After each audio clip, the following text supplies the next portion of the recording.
Welcome to Crawfordsville District Public Library's Morel Mushroom Madness program. My name is Stephanie Morissette, and I'm a reference and local history assistant here at the library. I will be presenting tonight's program on the morel mushrooms in a new digital format. This is just one more way our library is striving to bring our patrons access to educational programming at home, so this is new to many of us as well. I have an announcement I'd like to make. We will be holding a contest after the program via our Facebook page, the Crawfordsville District Public Library. And the first woman and the first man to private message with a question or comment concerning the program, will win a t-shirt featuring our star, the Morel mushroom. The timestamp on the message will determine who the winners are, and then we can make arrangements to have your prize mailed to your home. So without further ado, let's talk mushrooms. And the mushrooms are beginning to really talk too. Mushroom humor. A morel mushroom went to a party, and the toadstool at the door says, "We don't allow ascomycata." And the mushroom says, "But why not?" I am a fun guy. Fungi. I've never really been good at telling jokes, but I just think it helps so much to have a little bit of humor to kind of break the ice. What is a morel? Well, the kingdom the morel falls into is the kingdom of the fungi. The division, ascomycata, which is what the toadstool was referring to in our previous slide, haha, funny joke. There are over 57,000 different species of cousins in that huge division of ascomycata that the morel is a member of as well. Three of these examples include penicillium, in which we derive our antibiotic penicillin from, also Saccharomyces, or the yeasts, and yeasts are used in baking our breads, and finally molds, which help in the aging of our cheeses. Continued on the right side of the slide, the breakdown of the scientific classification of the morel is its order, family, genus, and then eventually we'll be talking about the species. So the genus Morchella actually is a derivative of two different words. Morchella, Morchel, is the root word, and that's from German for mushroom. Also, morel actually is from the Latin word for brown, morus. Historically speaking, morels have not really been around that long in the evolutionary time frame.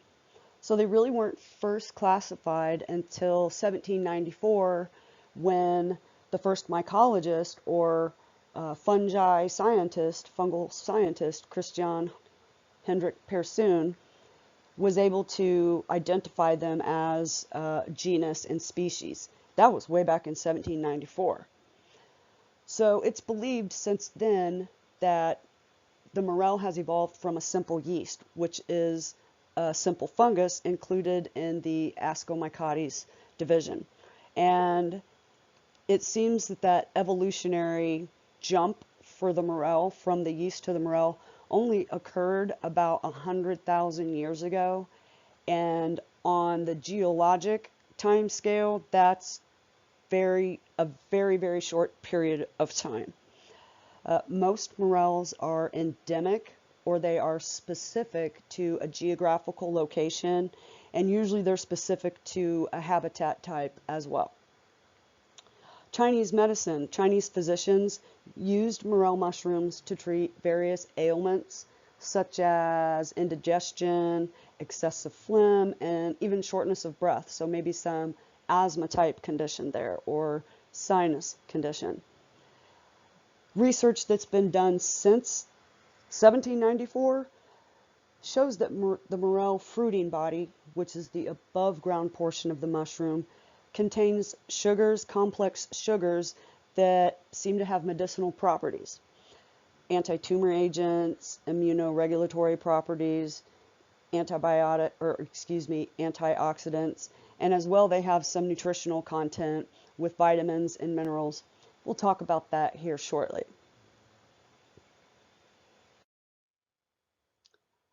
The morel mushroom and its distant cousin, the yeast, have a few evolutionary similarities. Some of those include the use of what are called ascospores, and ascospores are actually 4 to 8 spores that are contained in a pod or a pod called the ascus. So they kind of hang out in there, and it's actually disadvantageous for the mushroom because when the ascus pops open and the spores drop, they are too heavy to really be distributed by themselves far from the location of that mushroom. Another disadvantage, if you will, to morel mushrooms is that they dehydrate when they're exposed to air.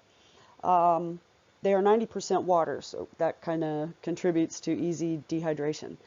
If we think in terms of, say, a sponge that we use to wash our car, when we're finished, that sponge is still wet and we just set it to dry, and it really happens rather quickly because it's rather porous.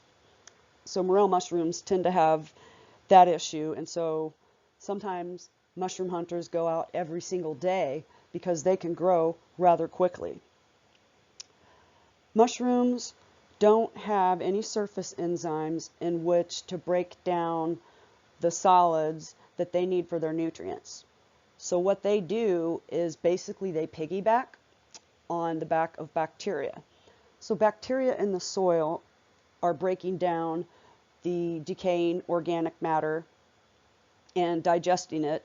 And since the morels lack the ability to do that on their own, they actually use an acid that attacks the bacteria and then use the bacteria to absorb the nutrients in an extracellular digestion, or they kind of digest their nutrients outside their body and then the body of the mushroom, and then it comes in. This is called a saprotrophic relationship.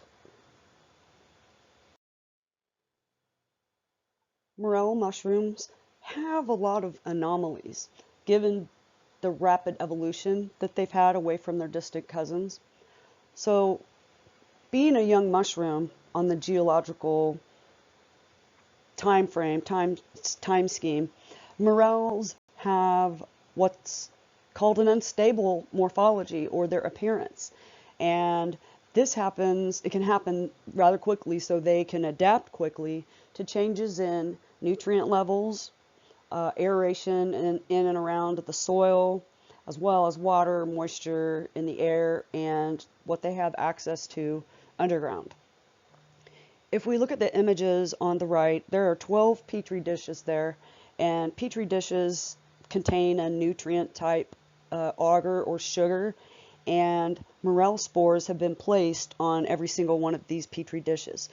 Now, there's only one spore per dish, but you notice they all look different, yet there's one thing that they seem to have most similarity with, and that is that there's a white ring that begins to form on the very outside of where the spore is in the center. And so that white hair-like or hyphae filamentous structures start weaving in together, and they form what's called mycelium, which then in turn forms into a denser mycelial mat. And inside that mycelial ring is where the morel mushroom will truly begin to take shape. So, as you can see from those images, they are highly variable given individual spores. So this can happen due to the environment, nutrition, aeration, and water requirements, as well as a few other things.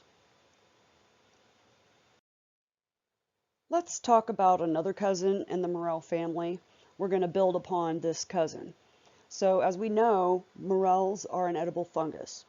True morels are related to their cousin, the cup fungi. If you look to the right of the image, there is a simple cup fungus. So we noticed how they are cup shaped. There's a ridge around the top and then a cup. And if you look to the image on the left, those are true morel mushrooms.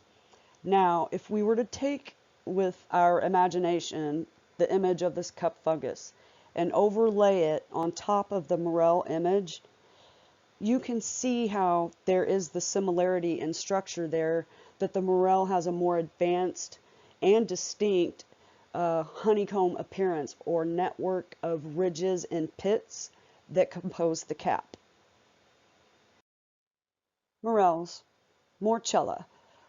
There are relatively few genotypes or genetic expressions of species within morels, but there is considerable phenotypic or physical variation that these species can have within the Morchella family.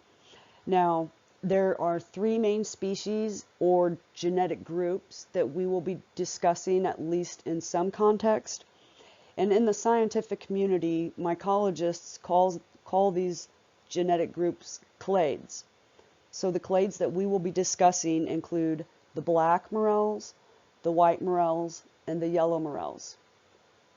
There's a lot of controversy in the mycological world concerning the number of subspecies that morels may have. Right now, the most current information says that there are 35 plus species, and it will take DNA level research to determine which clade those mushrooms or subspecies may fall into. Another very interesting fact about the morel fruiting body, or the above ground portion, is that they are polymorphic or extremely variable in the way in which they look. This includes shape, color, and size. If we look at the image on the right, A and B are related, and if we look down towards the bottom, G and H, they are related. So you can see there is some variation in the way in which they look. And sometimes you got to get out your magnifying glass to take a look a little closer if you can determine what family it might be in. And hunters, morel hunters, usually refer to them by their color in the field, because generally speaking, they have enough similarities that they can determine what species of morel they have. Morel development. Morels grow from the same mycelial network or mycelial mat, and larger mycelial mats are termed mother fungus or mother funguses because they all share that network of root structure underneath. And some morels, specifically morels that fall out of the same ascus. So if we look at the image on the right here, there are 4 in that cluster or that small herd of morels. And we mentioned that the ascus can contain either 4 or 8 spores. So these 4 here could very well have fallen from the same ascus. And remember, they don't distribute far from where their mother fungus, if you will, that big, dense mycelial mat underground. And yet the environment can affect the expression of the morels, but not directly the above ground portion of the mushroom. But rather what happens is that the environmental effects that are happening influence the properties within the mycelium, which in turn affects the above ground portion of the mushroom. An extremely interesting fact about morel mushrooms, and if you've ever hunted morel mushrooms, you can testify to this, that when they come out of the ground, they grow in whichever way suits them, up and out. So they don't grow upwards or vertically in the same sense that most plants do.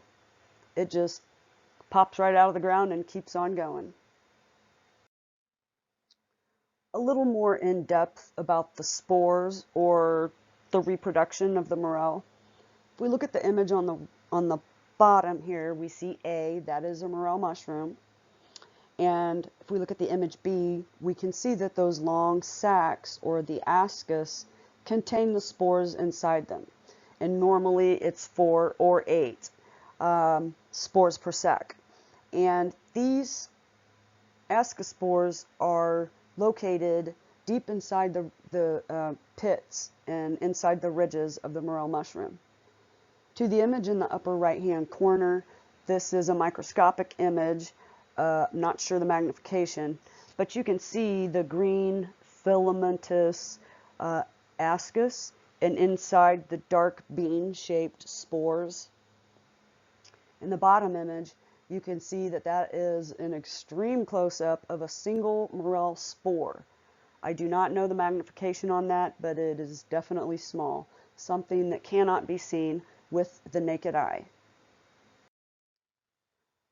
Morels have a worldwide distribution, and there are a few proposed theories on how morels have been distributed around the world.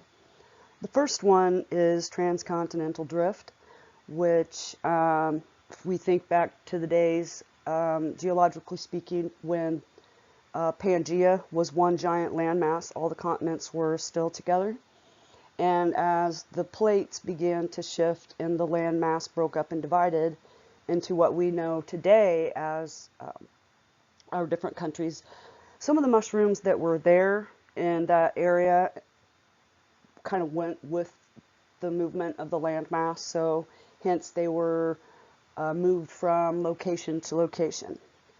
There's also another theory that claims an accidental introduction of spores might allow mushrooms to grow in a new location. I would think an accidentally on purpose drop some spores and have some new mushrooms next year kind of accident. And then finally, there's natural distribution. This includes wind, floods, fire, and animals. So wind technically could blow some spores around. Floods can definitely wipe out the mushrooms with the spores and sometimes even part of the mycelial mat or that large mother fungus. Fire is good at distributing spores. In fact, there are a couple of morels that grow out west, and one of them actually grows here, but the other one specifically grows in the western half of the United States. And there are usually bumper crops of morel mushrooms the year after a fire disturbance or a forest fire. And finally, then again, we have animals. Animals, as they walk by, may brush up against a morel mushroom. Spores might drop onto its fur, and hence the spores could be distributed throughout the area.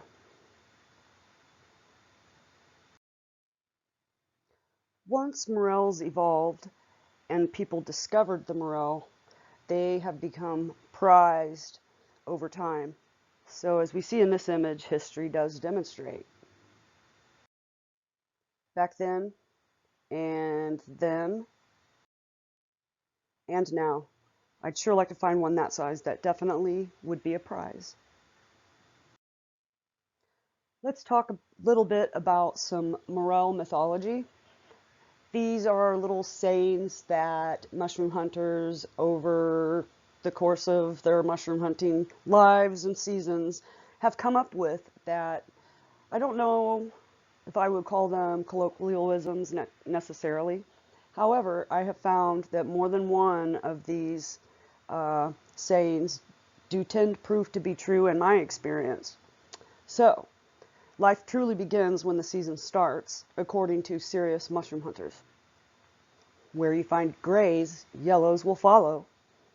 And this is true in the progression of the development of morels. Check under or around mayaples. If you look at the central image, those green umbrella-like plants are actually mayaples, and sometimes little herds or colonies of morels will like to hide underneath them. So it's nice to have a hiking stick to sort of help you push them gently aside to look underneath the umbrella without having to bend down and stand up and bend down and stand up. When lilacs and woodland violets are in bloom, the woodland violets for sure. Lilacs, however, in my experience, like I said, the lilacs aren't quite in bloom, but the buds are already there, just ready to open. When a dogwood's leaves are the size of a mouse's ear, this is one that I have not had experience with yet. Continuing with some Morel mythology. When oak leaves are the size of a squirrel's ear, when the first asparagus breaks the earth, when bluebells are in full bloom. I have a couple serious mushroom hunting friends, and they claim that when the forest floor is covered in bluebells, then that's the prime time to go hunting.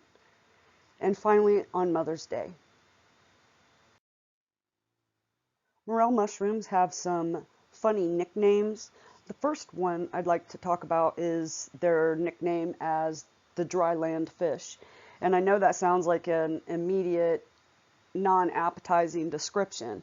However, it's kind of misleading in the sense that if you look at both of the images on the right, the upper and lower, that when the mushrooms are cut longitudinally or split open all the way down, they have a hollow stem and a hollow cap.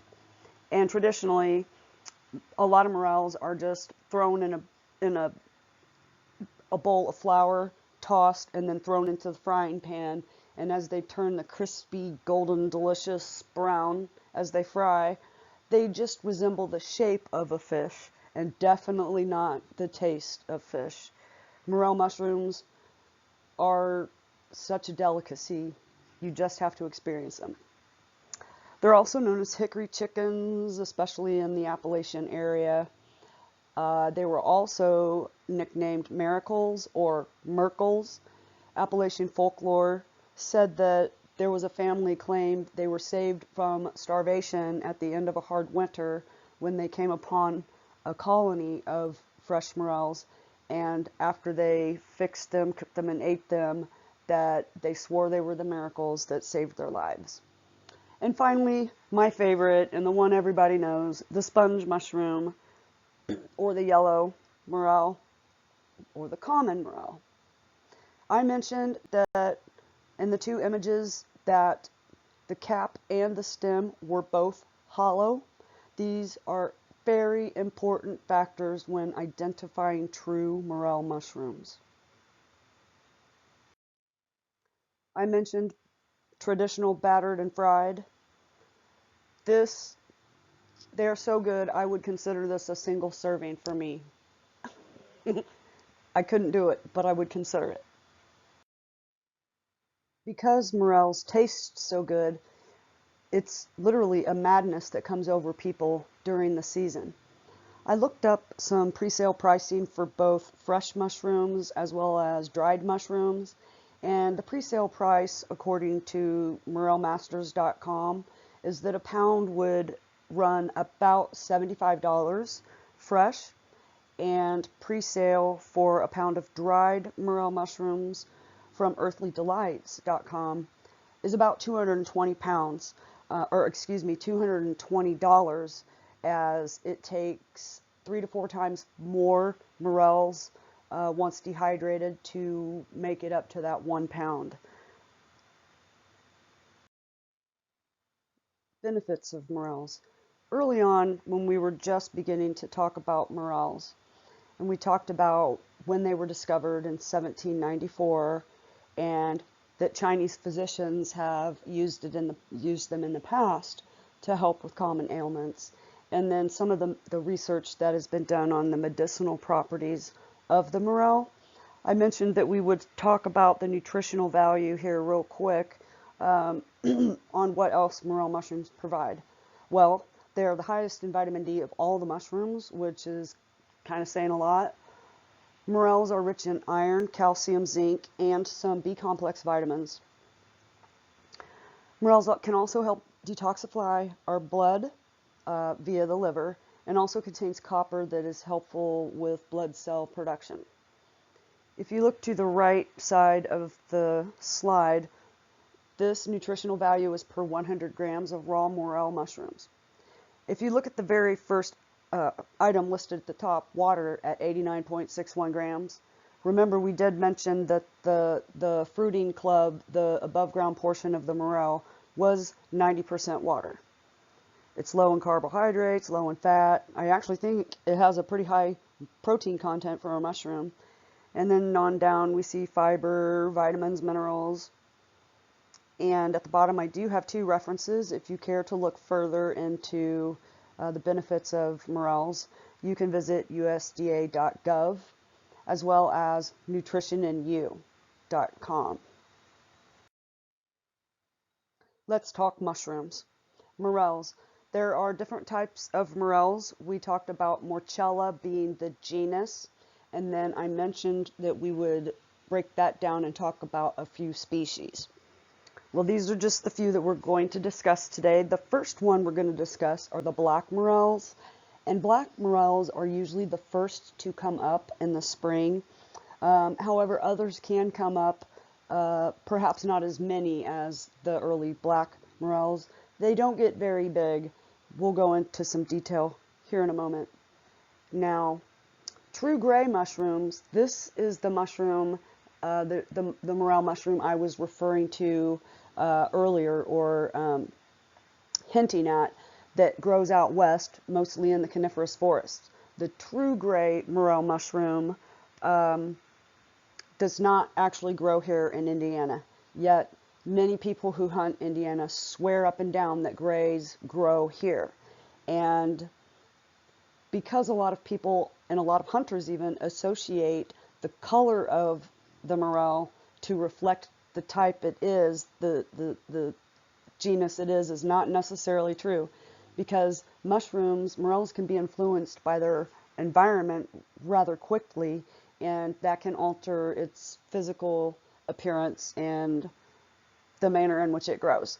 So the true grays, Morchella tomentosa, they are not indigenous to Indiana, and because I wanted to mention them because of the Indiana gray versus the true gray. So with that said, we also have a half-free morel.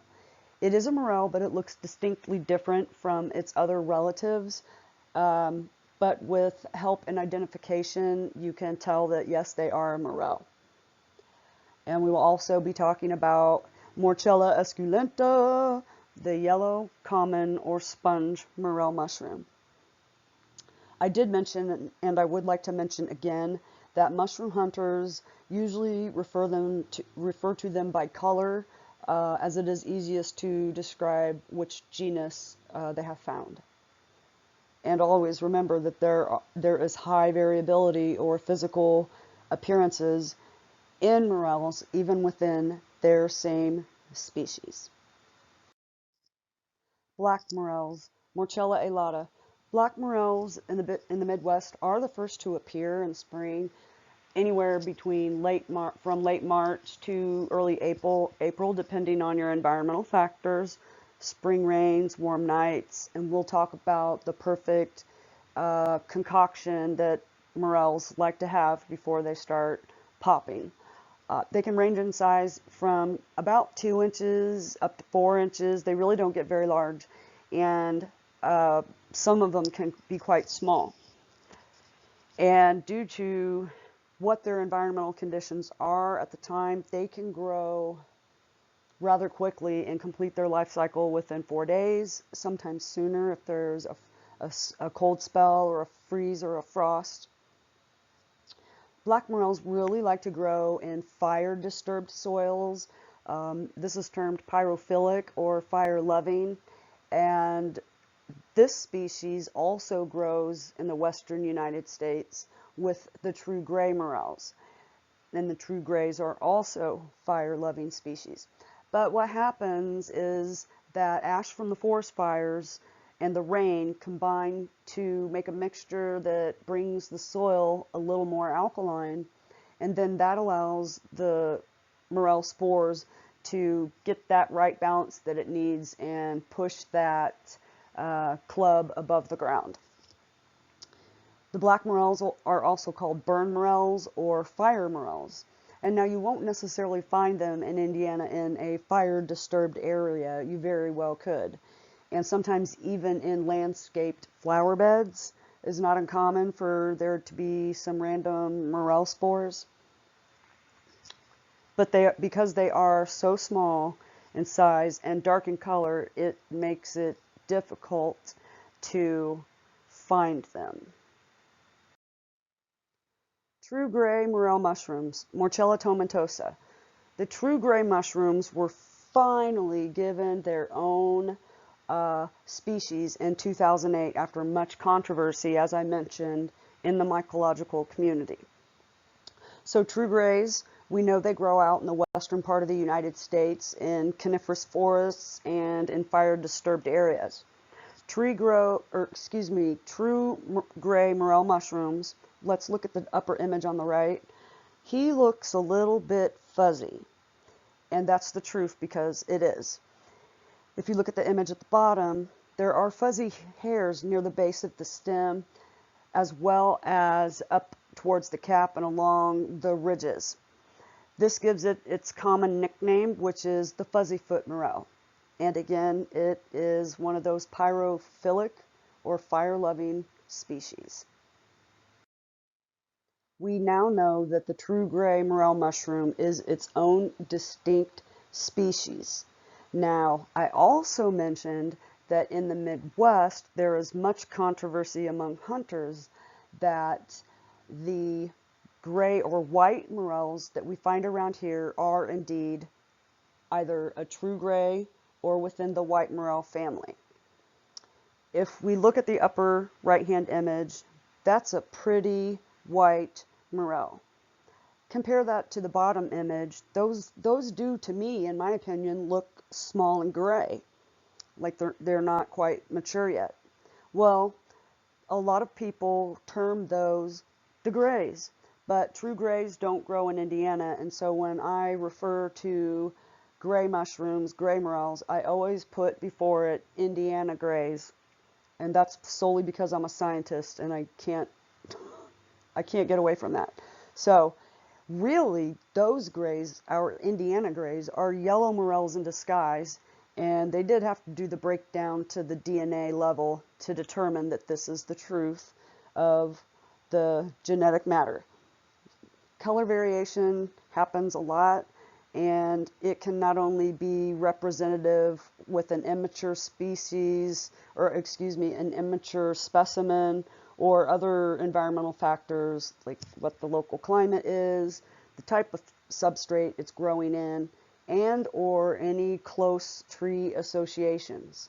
And yes, morels and trees make friends. Morchella esculenta, the common sponge or yellow morel mushroom. This is the most common type of morel that's found in Indiana.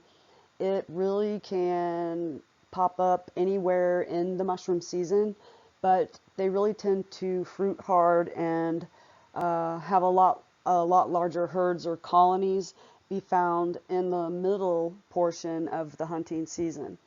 So it can run from late April to mid-May. It just really depends. Like I said, all of these things are extremely dependent on the local microenvironment. Yellows tend to be the larger of the mushrooms that are found and can range anywhere from about 2 inches on the smaller side upwards to 6+ inches. I have found morels at 6 inches tall before, growing out of the south-facing slope of a creek bottom. Size and color variations are more slight with the sponges or the yellows, which makes them easier to identify and find, especially for beginning morel mushroom hunters. Half-free morel mushrooms. The half-free morel, they actually have multiple nicknames depending on your locality, but just a few of them here are spikes, snakeheads, or longnecks. And the reason that they're given these nicknames are, as you can tell by the image, that the stem is attached closer to the bottom or only about halfway up the cap, and that makes them look different from their other morel relatives. And it's still a true morel. You cut it longitudinally and lay it open, hollow stem and hollow cap. Now let's get the dirt. So let's ask ourselves, when do we hunt for morel mushrooms? When should we begin? I need to know all these things. So let's get started. we're getting more serious and more serious as we go along here. We're going to find mushrooms this year. We're going to find mushrooms this year. Stay confident in that. So the season, we've already talked repeatedly mentioning late March to the end of May in the Midwest, and then again, weather dependent. We'll talk about those exact dependencies here in a slide or two. I did mention too, when I found the yellow morels on the south-facing slopes of a creek bottom. That's exactly true. The reason that morels they grow better where they have exposure to sunlight, which allows the soil temperature to rise. And so south-facing slopes generally have more sunlight exposure before north-facing slopes, because they will remain cooler and shaded on that side. However, the farther north you go up Indiana, the higher in the latitude and even higher in elevation, depending on where you're at, will equal a later season for mushrooms. Around here, morel mushroom season usually coincides with spring turkey hunting season. All right, the perfect environmental factors for morel mushrooms. We're going to start with soil conditions. Morels tend to like a soft, moist soil. Sandy loams, sometimes, like I mentioned, along creek bottoms, might prove ideal locations. Or particularly when I hunt, I search for a spongy, damp soil. Creek bottoms, south-facing slopes for the first of the morels to arrive.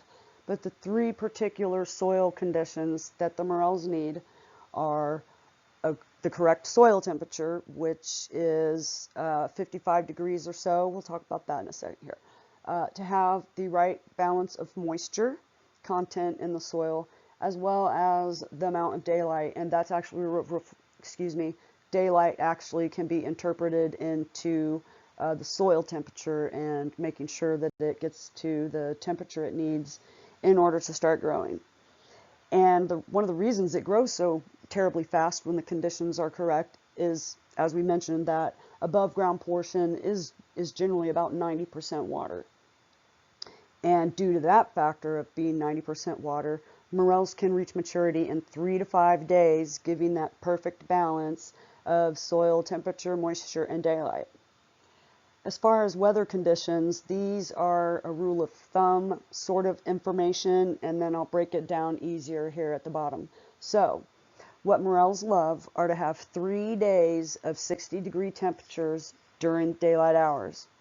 They want the ground temperature 4 inches down to be a minimum of 55 degrees in order to jumpstart their growth. But when 62 degrees or warmer happens, the growth stops at the surface and your mushroom will begin to dehydrate. So the rule, just breaking it down here, 40, 50, 60 rule, morels go best when it's 40 degrees at night, 60 degrees during the day, and 50-degree ground temperature. So I just say 40, 50, 60 and look at it that way.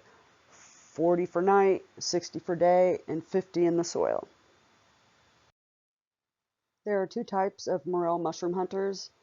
The first group of hunters, those hunters scan the ground looking for mushrooms, and then there are those hunters that scan the forest looking for trees. I mentioned that morels and trees can shake hands and be friends. We'll see some of those tree associations momentarily. The number one thing with all mushroom hunters is to have the patience to wait. So patience is key.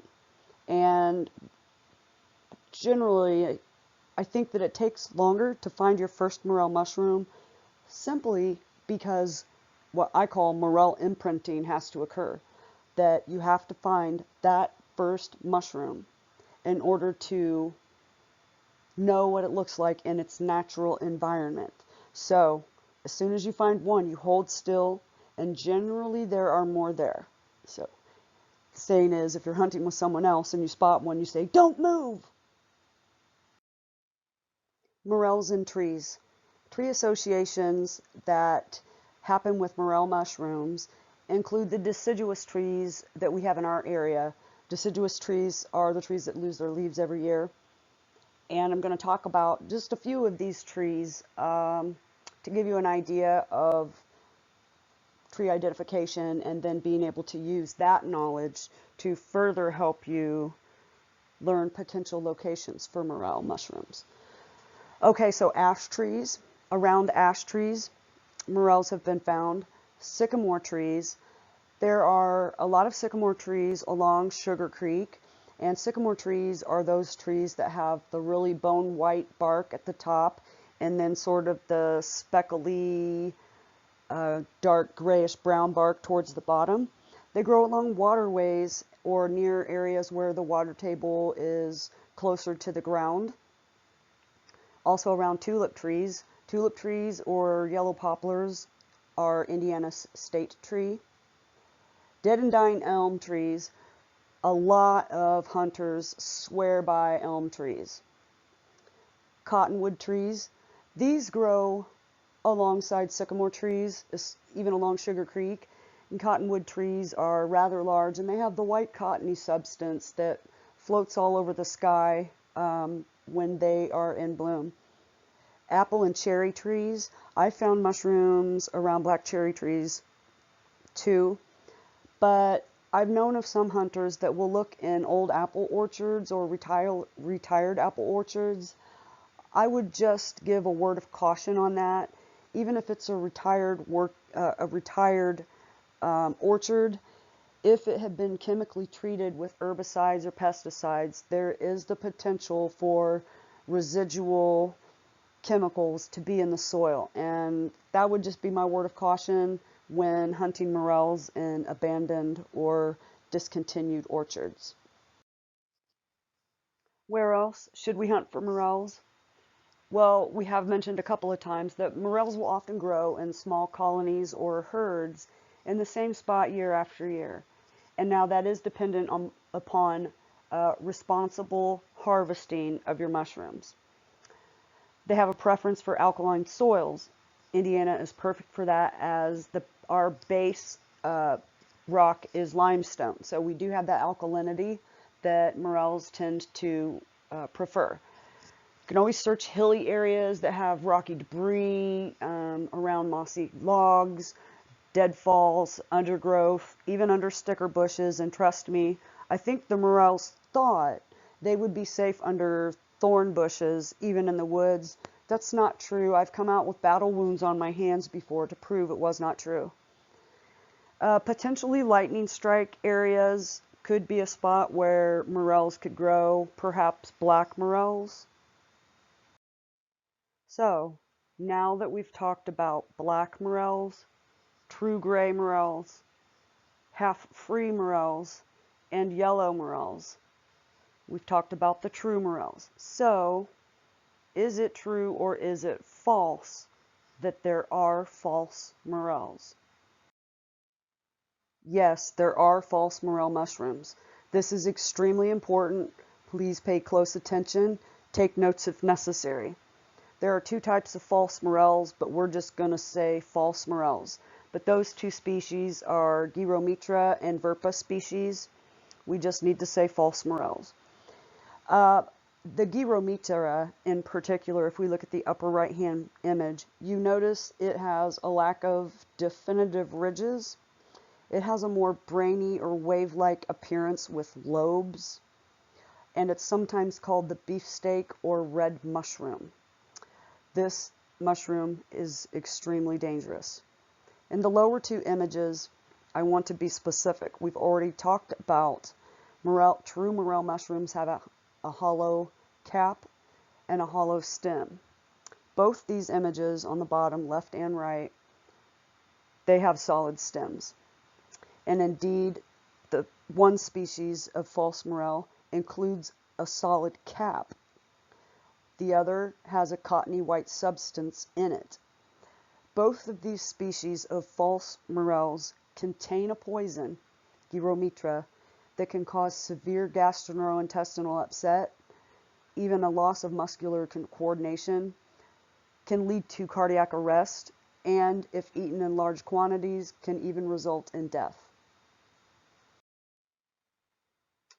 So it truly can be a forest fake out. Is it a true morel or is it a false morel?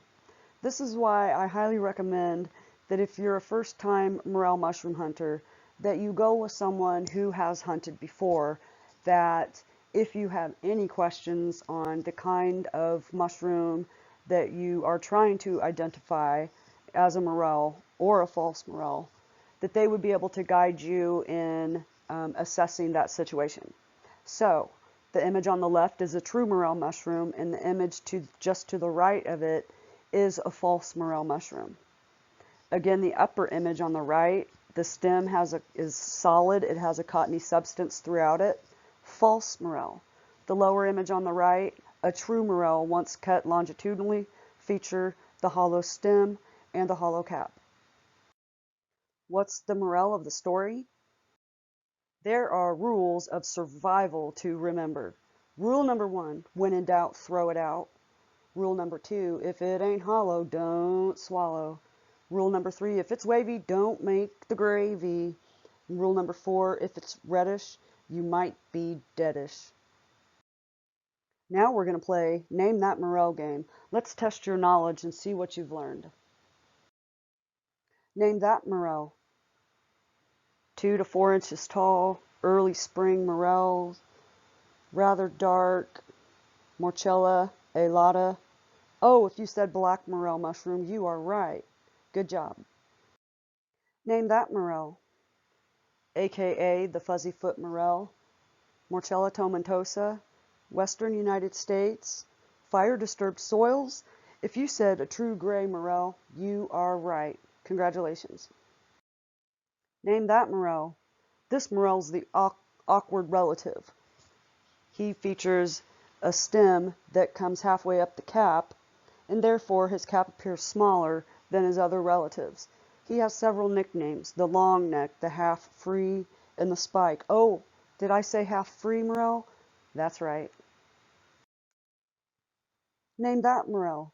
Oh, yum. Morchella esculenta, the most common morel found in Indiana. If you said the common morel, the yellow morel, or the sponge mushroom, you are correct. All three are right. Good job. Name that morel. Let's look. Wavy, brainy-like pattern, no distinct ridges or pits, a lack of honeycomb-like appearance, large and generally scary looking. Yes, this is a false morel. Now I want to give a little background on my exposure to the false morel for the first time. I was actively hunting a woods, and I stumbled upon a false morel, yet I wasn't sure if it was not a morel. And given the location, the environment in which it was growing, it was very potentially just a strange looking phenotype expression of a morel. But just to err on the side of caution, I did harvest it, and I took it to, I was actually doing my master's work at Ball State, and I took that mushroom over to the mycologist on staff, and he knew immediately upon seeing it that it was indeed a false morel, and he congratulated me that I did not eat it because of its toxicity. And he cut it open and showed me the solid stem and cap, and immediately I was stunned to, one, know that it could have potentially harmed me, and two, to know that I would have mistaken it for a morel if I had not seen it cut open, because I knew the inside of true morels were hollow, and the false morel is not. Okay, now with our wealth of knowledge in our toolkit, as well as knowing that if we're not sure if we have a morel or not, a true morel or a false morel, we will get a second consultation. So, there are relatively few tools of the trade, really only 3: mesh bag, pocket knife, and a hiking stick. It's recommended that if you're going to harvest morels that you use a mesh bag when you collect. And the reason for that is because when you harvest them, remember we talked about the ascospores, they were very heavy, and so they didn't distribute far from the mother fungus or the mother mushroom. So once you harvest them, if you gently tap them in the hopes that some spores will drop shortly after your harvest, And then when you put the morels in the mesh bag, it one allows them to breathe, and two, as you move through the forest, that may be your accidentally on purpose introduction of spores to a new area. So a new accidental distribution with the hopes of more morels in the future. A pocket knife. You want to cut the stem close to the ground. The reason you don't want to just pull the morel out of the ground is because if you do, that particular mushroom club, the stem or the butt that's under the ground, will not come back the next year. So if you cut it responsibly close to the base and allow that to go back into the ground and potentially some of the spores be dropped there, is great. So if you don't cut it or pinch it off if you don't have a knife, just don't pull it straight out of the ground. And finally, hiking sticks. Hiking sticks can help, as I mentioned, those May apples help you keep you from breaking your back while you're hunting for mushrooms. Almost time. We're getting closer in this next week, so just keep calm and wait to shroom on. Remember, when you do hunt, always be respectful of the environment. Leave some morels for regeneration. Even if you are tapping out spores as you skip through the forest, they're falling out of your fresh morel mesh bag. And it's very important to always get permission before searching on private property. Some hunters are rather stealth and they will sneak onto private property without permission. That can sometimes get you in trouble. So, and it's the responsible thing to do. It's responsible mushroom hunting is to get permission first. And so when the day does come, when you're out hunting mushrooms here soon, I wish you all happy hunting. We've got a few more slides to conclude here. In the event that the morel mushroom madness has hit you and you need national morel support, you can always check out what festivals are happening around the United States, as morels can be found in all 50 states. The National Morel Mushroom Festival website lists some of the locations across the Midwest. In fact, we even have a Morel Mushroom Festival at Brown County State Park every year. So there's music, there's mushrooms, and there's a lot of fun. There's even a mushroom auction. To learn even more, you can visit the Hoosier Mushroom Society's website. They offer a course on morel mushrooms every year. So I encourage you that if the madness is setting in, you might like to look into that Hoosier Mushroom Society. The Crawfordsville District Public Library has electronic resources that can aid you in helping find mushroom resources electronically. Hoopla is one that I will mention here, and then I'm just going to mention a few books or titles that you can look for. These are in e-book format and include The Complete Mushroom Hunter, Pocket Guide to Wild Mushrooms, and the Wild Mushroom Cookbook. And if at any time you have additional questions, feel free to email ask@cdpl.lib.in.us with any comments or suggestions or mushroom questions. And you can please put those to the attention of me, Stephanie, and those will be forwarded on to me, and then I can respond to you directly. And for those of you who might need ideas for locations of mushroom hunting in Indiana, believe it or not, the Indiana Department of Natural Resources website, this year in April, I did some research to see if there was availability for morel mushroom hunting on public lands. And to my surprise, in Indiana, you can hunt for morel mushrooms on public lands. This does include our state forests, our state parks, including state fish and wildlife areas. This does also include berries, fruits, and nuts, but not any item such as cones or leaves that are still on living trees. So if you're unsure, please ask with that particular state park, that particular state forest, or fish and wildlife area on the collection of mushrooms and other items. This is an exception. Morel mushroom hunting does not apply to nature preserves. So, only if a nature preserve falls within a state DNR property, such as a state park or state forest, it can be hunted. Otherwise, no. The Hoosier National Forest is always great. You literally can just drive down into the forest, pull off the road, park your car, and walk into the woods to hunt. No fees, just forest, and all for you.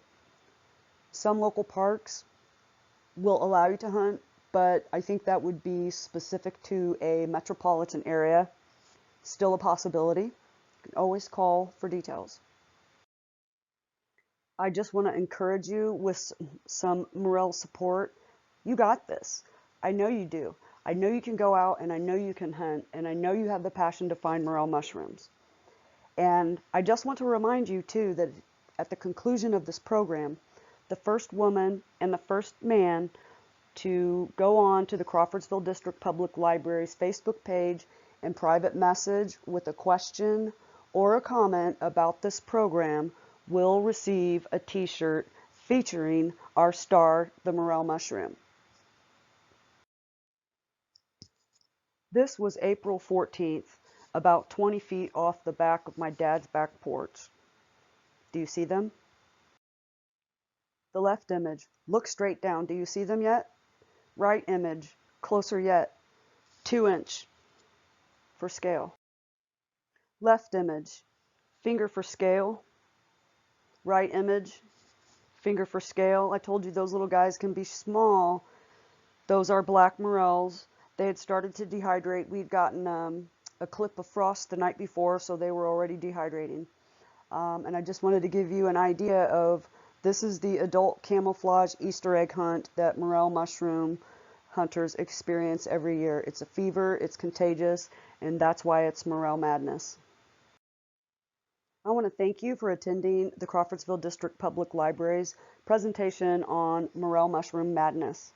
I hope that you learned a little and had a lot of fun, and that this prepares you for some of the conditions that you'll be looking for when you head out for your first hunt. I wish you all success, and reiterate that if you would like to hop onto Facebook after the program and leave us a quick private message with your name and a question or suggestion or a comment, and we will get those t-shirts mailed to the winners for the women and the men. And finally, for later questions beyond Facebook this evening, please feel free to contact ask@cdpl.lib.in.us and ask to put your questions towards the attention of Stephanie. Again, I thank you very much, and happy hunting.